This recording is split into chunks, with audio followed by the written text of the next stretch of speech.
ওকে, এই ভিডিওতে আমরা দেখব কিভাবে সেল মার্জ করা যায়।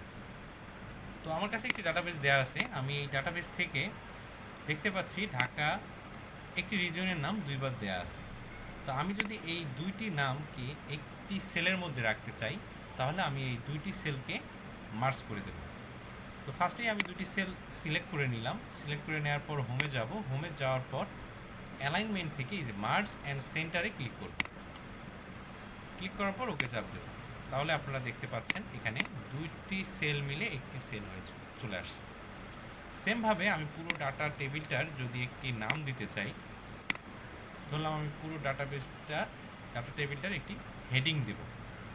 সেক্ষেত্রে আমি উপরের পুরো যতটুকু অংশ ধরে এই ডাটাটা আছে, আমি পুরোটাই সিলেক্ট করে নেওয়ার পর আমি যদি মার্জ অ্যান্ড সিলেক্টে সেন্টারে ক্লিক করি, তাহলে পুরোটাই মার্জ হয়ে যাবে। এখানে আমি চাইলে আমার হেডিংটা দিতে পারি।